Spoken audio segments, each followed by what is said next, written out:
Hello everyone, welcome to my watercolor painting class. Today we're going to make a painting of Poplar Hawk Moth.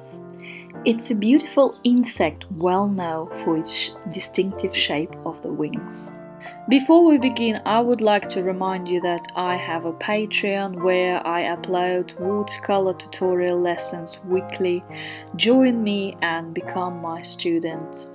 For this painting we will need brushes of several sizes.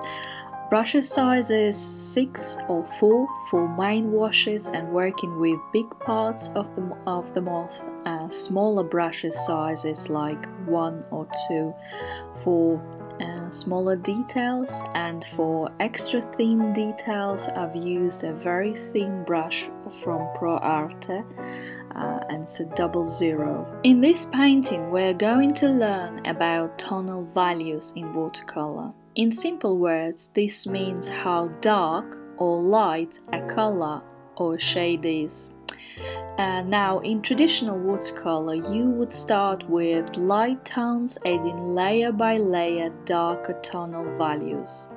A good painting will always have better tonal contrast, and you can see really dark areas on a contrast with really light areas. This is a very good indicator. For this painting, I would like you to print out, or at least have one on hand, black and white version of photo reference with you, so you can have a look at it and study and see different tones on this reference.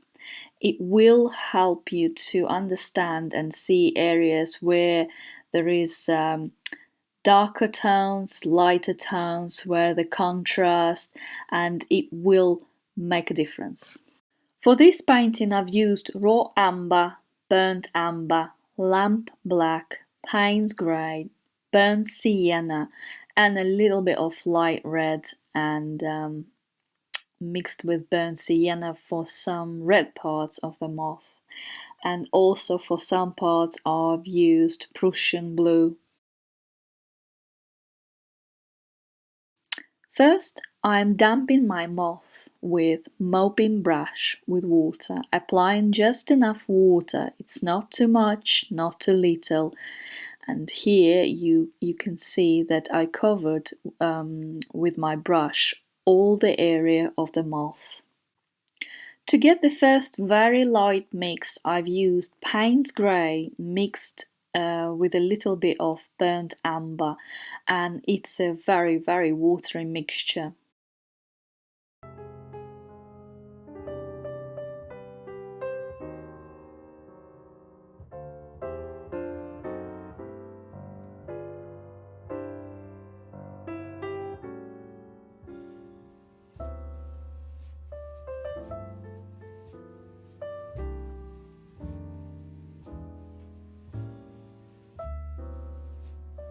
I'm applying this light see-through grey colour to the areas on the picture which seem a very light grey on the reference photo, and then I'm adding in some areas warmer but still very watery colours like burnt amber.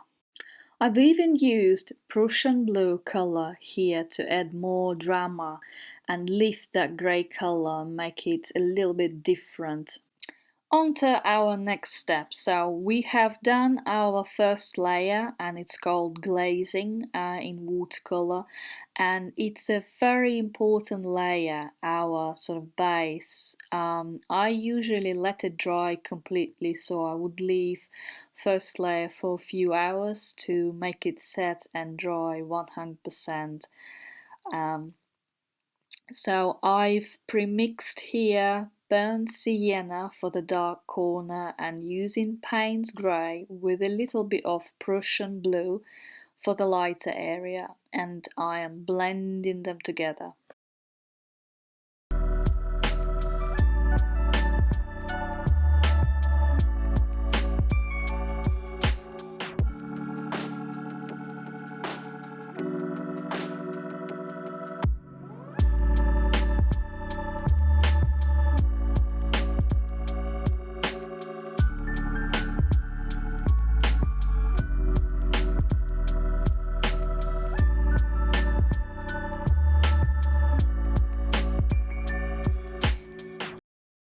Then I'm leaving right side of the moth, allowing it to dry, and I'm doing left upper wing here while I quickly come back with burnt sienna to add some bleeds to the right wing.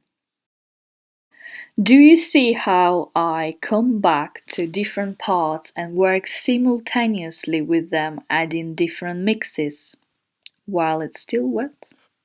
I'm adding more tonal values to the head of the moth and building volume on the belly, lifting the pigment. There are some great exercises on how you can improve your painting using tonal values, and I will be doing a tutorial about the ways how to significantly improve your painting by doing that. To give you some theory, here I'm applying more burnt umber with lamp black to paint over our second dry layer. We're just trying to replicate a pattern on moth's wings.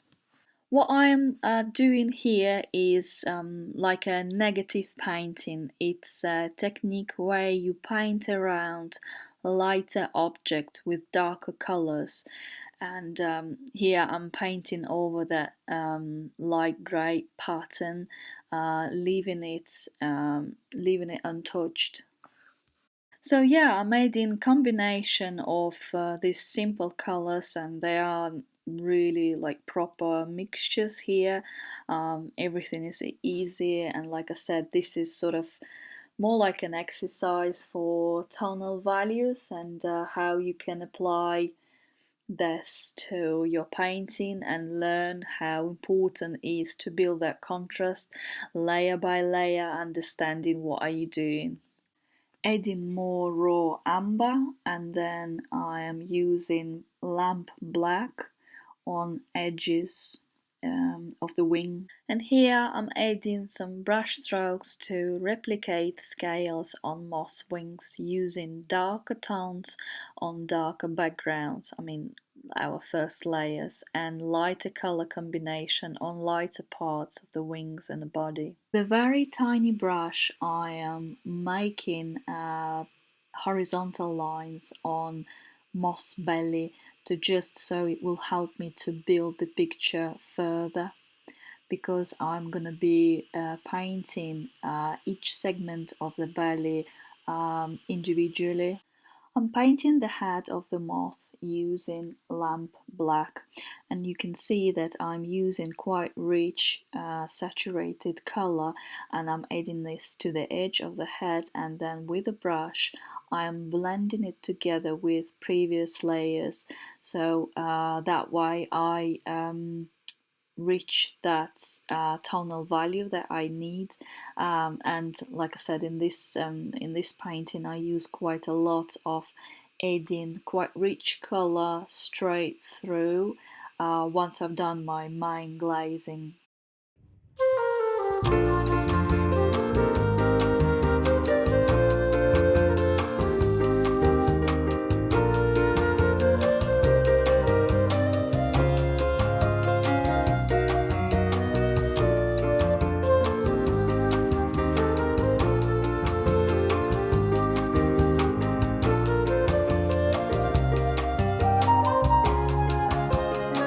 You can see that here I'm using brush size 2, and then to add extra details I use 00 for those extra thin details, and I'm very careful placing them.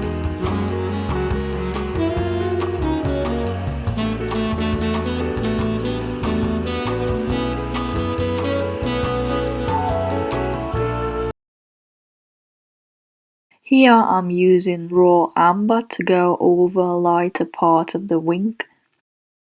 And here using burnt amber, I'm going over the previous layers that I've done before, replicating the pattern on Poplar Hawk Moth wings. I'm not trying to match them with previous layers because it gives depth to my painting, so you can see different layers through different tonal values.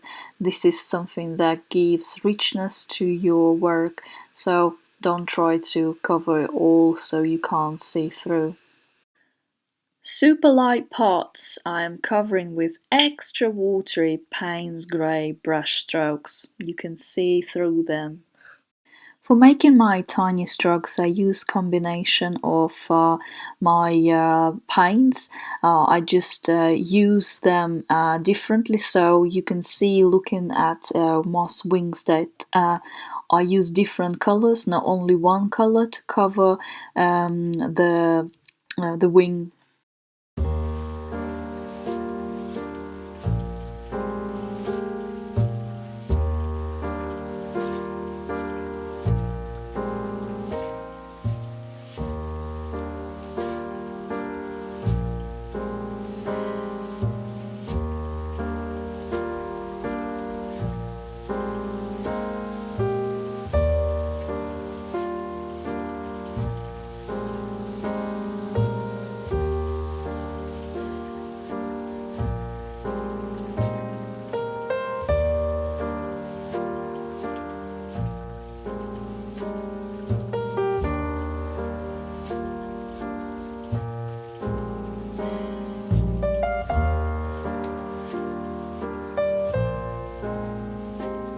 Each segment of the belly I paint separately.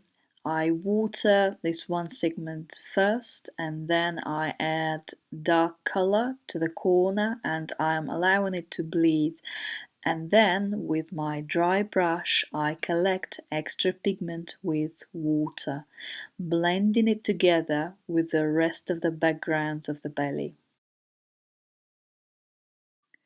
For most watercolor painting, 3 to 4 layers is more than enough for painting the picture. And here I think I've used five, yes, five different layers. But we're practicing with more detailed brush strokes, so it's not so important. But I wouldn't paint a big picture of a different subject with more than 4 or 5 layers because you are risking to overpaint it. And overpainting happens to even experienced artists time to time, and it does happen to me sometimes.